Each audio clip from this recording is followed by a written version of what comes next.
Hello my dear दोस्तों। Movie के इस पार्ट को स्टार्ट करने के पहले मैं आप सबको अपनी थोड़ी बहुत और आइडेंटिटी देना चाहता हूँ। या तो मैं मुस्लिम दिखता हूँ, नहीं तो फिर पंजाबी।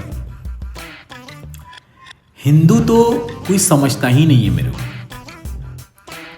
सोच रहा हूँ कि कहीं से वो क्रॉस वाला लॉकेट लेके आता हूँ और वहाँ से थोड़ा ऊपर तक लटका लूँगा और नेशन को रिप्रेजेंट करूँगा।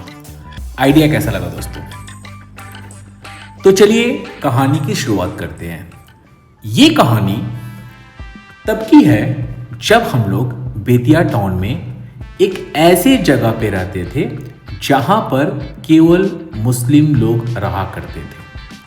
और जिस गली में हम लोग रहते थे अमूमन सारी मुस्लिम फैमिलीज रहा करती थी उस गली में। एक दो क्रिश्चियन फैमिली होंगे और इकलौता जो हम लोग का परिवार था वो हिंदू का परिवार था। ये जो घर था ना दोस्तों, एगो क्रिश्चियन का था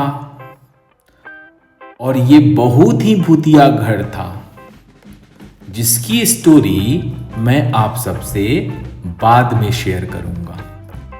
उन दिनों 700 रुपया रेंट में 3 कट्ठा जमीन में वो घर हम लोग को मिला था और उस घर के अंदर सेंटर में एक कुआं था जो कि पूरी तरह से कवर किया हुआ था और दूसरे साइड में कोना में एक छोटा सा कब्रिस्तान भी था। कब्रिस्तान बोले तो नीचे से लेके ऊपर तक मिट्टी से पूरा कवर किया हुआ था। एक ठो से दो ठो तो पक्के से उसमें लाश होगा, हम कंफर्म है दोस्तों। जब मम्मी नहीं रहा करती थी हम उसको खोदते थे। हमको जानना होता था कि उसमें कितना बॉडी है। ऐसे घर और ऐसे मोहल्ला में हम लोग कैसे पहुंचे होंगे इसका तो ज्ञान हो ही गया होगा आप सबको अभी तक, है ना? हाँ, पापा, मेरे पापा। क्या है ना, इनका कॉन्सेप्ट बहुत ही सिंपल सा था। हम लोगों को भी सामान समझ के जहां सस्ता सुविस्ता घर मिलता था वहां पर वो थसूड़ देते थे। देखिए दोस्तों, ये जो थसूड़ वर्ड निकला है ना अभी अभी हमारा मुंह से, ये अभी अभी ही डेवलप हुआ है। इसका मतलब फोर्सिबली ढकेलना समझ लीजिए, यही होता होगा। जिया तो मेरा यही कह रहा है तो यही होता होगा। और इस घर के बाहर मेन रोड पे केवल मटन टोली और चिकन टोली हुआ करती थी और वो सारे लोग जो चिकन और मटन कट करते थे मम्मी को बहुत ज़्यादा मानते थे। इतनी सुंदर थी ही वो, क्या बोले हम, पूरा हेमा मालिनी लगती थी उन दिनों। उनको सब भाभी जी कह के बुलाया करते थे। मम्मी भी काफ़ी अच्छे से बात करती थी उन लोगों से।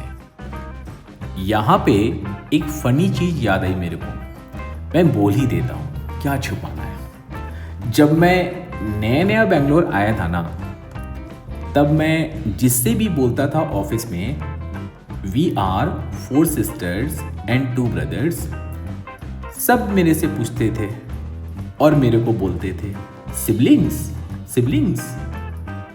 हमको तो शिवलिंग सुनाई देता था। बाद में गूगल किया तो पता चला कि इसका भी ओहे मीनिंग होता है। फिर मैं सबको एक्सप्लेन करने लगा कि see my father was very romantic person and my mother was so beautiful and that's how it happened. By the way, I am also very romantic person. फिर लोगों ने मेरे से पूछना बंद कर दिया। एंड ऑफ कोर्स ये लड़कियां पूछती थी। मेरा क्या है ना, लड़कियों से इंटरेक्शन थोड़ा ज़्यादा है, बट मैं अपने साइड से पूरा कोशिश करता हूँ कि मैं बैलेंस बना के चलूँ, और मैं बना लेता हूँ। लाइक जितने मेरे फ्रेंड्स लड़के हैं उतने ही मेरे फ्रेंड्स लड़कियाँ भी हैं। जब उन लोग का कोई फेस्टिवल होता था, सारे मोहल्ले के लोग हम लोग को बुलाते थे और हम सब भाई बहन जाते थे। काफ़ी अच्छे से ले जाते थे और फिर वापस पहुंचा जाते थे। हम सब भाई बहन ही केवल जाते थे, मम्मी नहीं जाती थी।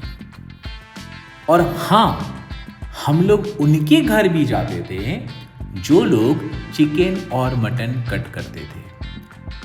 हालांकि दीदी लोग मम्मी को कुछ कुछ बोला करती थी, बट पता है मम्मी क्या बोलती थी? मम्मी बोलती थी, अरे हमनी की कौन अम्मानी है सन रे, जा सन खा के आओ सन। पापा को अक्सर अपने गुस्से, जिद और ऑनेस्टी के कारण धमकियां बेतिया में भी मिला करती थी। एक बार बहुत ही ज़्यादा सीरियस वाला मिला था। सब कोई डरे हुए थे। मम्मी घबराकर इन लोगों को, जो लोग मटन कट करते थे और चिकन कट करते थे, उन लोगों को बताती। जब उन लोगों को ये बात पता चली तो वो लोग शाम से ही कट्टा और कटार लेके घर में बैठे हुए थे और मम्मी को बोल रहे थे, भाभी जी हमनी के यही जबानी देखा तनी के आवता। मम्मी पता है क्या बोल रही थी? मम्मी बोल रही थी, आवी तो ससुर लोग के सब जना के मुंह न चाहिए। रात के 11 बज गए, कोई नहीं आया और पापा भी सेफली घर पे आ गए। कहानी को यहीं स्टॉप करते हैं और इससे मिली शिक्षा पे कॉन्सेंट्रेट कर लेते हैं। इस कहानी से दोस्तों 2 अहम शिक्षा मिलती है। पहली, इंसानियत का कोई मजहब नहीं होता। धर्म के नाम पे लोग दंगे करते आए हैं और करते रहेंगे, और हम जैसे लोग सी बनते रहेंगे। हम तो नहीं बनते और ना ही कोई पैदा हुआ है हमको बनाने वाला, और आप लोग का हमको पता नहीं। बिकॉज आई बिलीव और I do believe language and religion are not a constant in our country, so we are united by a nation. दूसरी शिक्षा, कभी कभी हम लोग उन कुत्तों से डर जाते हैं जिनके मुंह में कोई दांत नहीं होता।